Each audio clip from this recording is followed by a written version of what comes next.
These rocks came from real places, but this view never existed. Friedrich drew elements of the landscape in different settings, then brought them together indoors. He built a place no one could visit, and inside it he put one man with his back to us.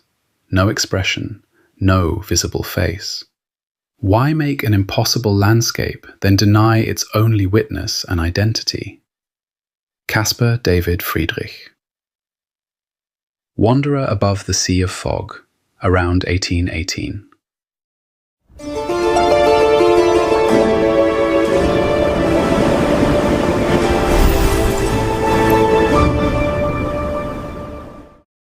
Start with the whole painting. A man stands on a dark crag, holding a cane. Below him, fog lies between ridges and rocks. Beyond it, the last peaks fade into the sky. Now look at the arrangement. The figure is almost central, but Friedrich gives us only his back. The head interrupts the horizon. The coat forms a dark vertical against the pale distance. Everything beyond him is open. Everything about him is withheld. This was not a device Friedrich used once. Figures seen from behind recur through his work, alone at windows, paired beneath the moon, or placed before a landscape.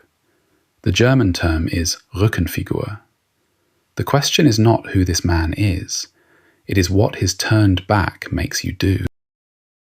Go past the figure now, towards the rocks in the mist.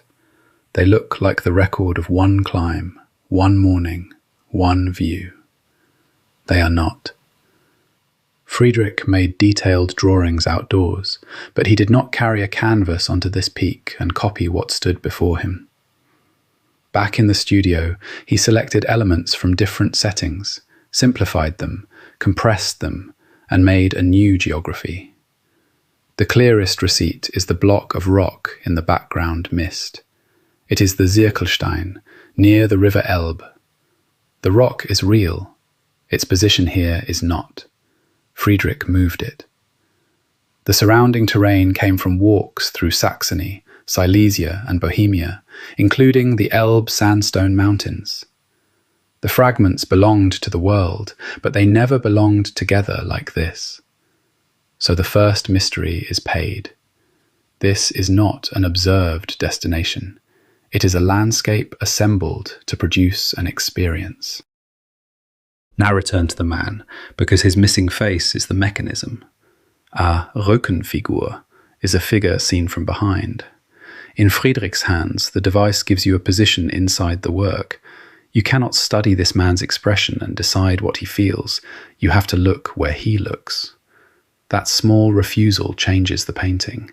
A visible face would belong to him.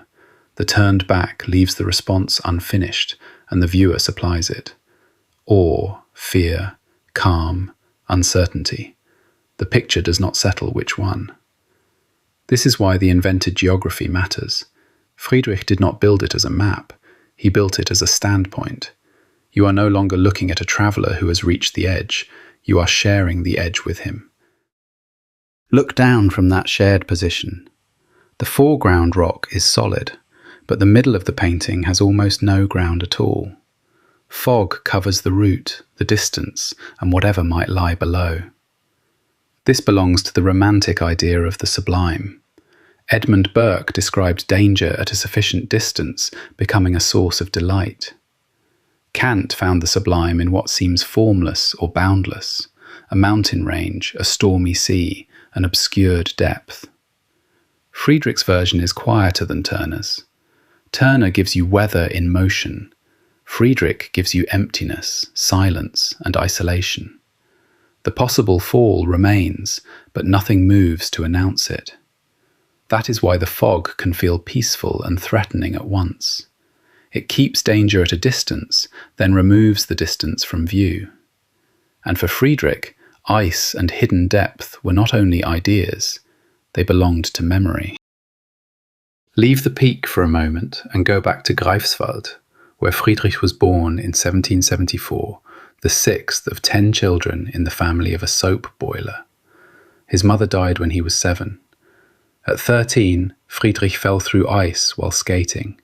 His brother pulled him from the water, then drowned before his eyes. The sources disagree about whether that brother was older or younger, and only one of them names him. The loss itself is not in dispute. One account says Friedrich owed his life to his brother's death and dedicated his life's work to death. His paintings of ice, shipwreck, and graves have often been read through that winter. He later moved to Dresden and stayed there for the rest of his life, but he kept returning north in his work.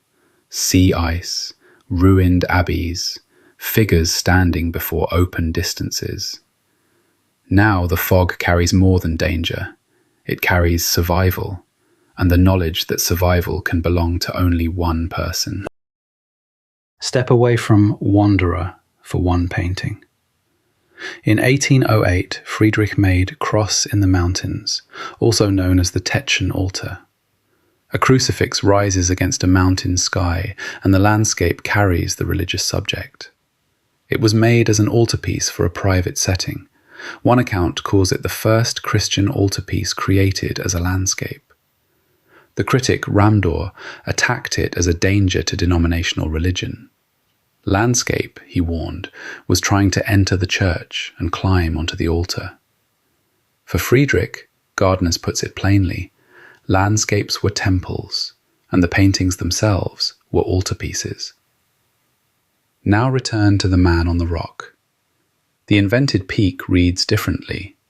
It is not only a lookout, it can also be read as a place of waiting, with the figure turned towards an immensity that gives no clear answer.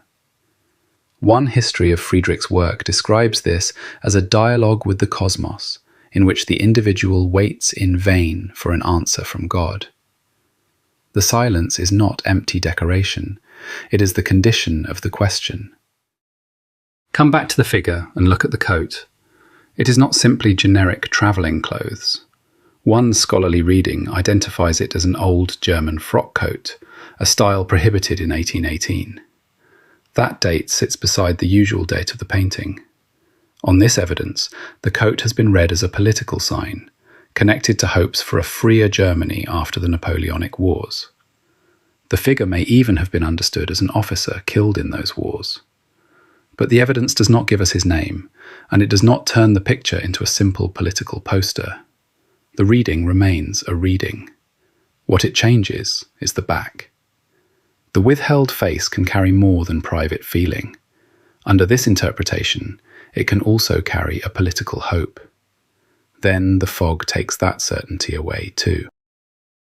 Stay with the fog now. Look at the far peaks as they surface, soften, and disappear. The painting gives you enough depth to feel the distance, but not enough information to measure it. Friedrich's landscapes have been described as possessing a solemn emptiness, with only a few calculated elements dividing the surface. Here, those elements are rock, figure, mist, and sky.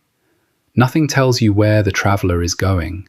Nothing confirms that he can go any farther. One false step could send him into the hidden drop. The destination is absent, the uncertainty is the subject. Return to the whole painting one last time. Friedrich died in Dresden in 1840 and was soon forgotten. At the beginning of the 20th century, exhibitions in Berlin and Hamburg helped bring his work back into view. Its reception changed again. Susie Hodge records that the Nazi regime later adopted Wanderer above the Sea of Fog as a symbol of German nationalism. In the 1970s, the work was reassessed again. That nationalist use tried to fix the figure as a symbol. But the painting still refuses to show his face, and the landscape still refuses to become a real place. That is the final turn. Friedrich took rocks from the world and made a view that never existed. Then he gave its only figure no expression you could read. What remains is a position, a dark crag, a body facing away, a distance that will not resolve. The landscape is invented, but the uncertainty inside it is real.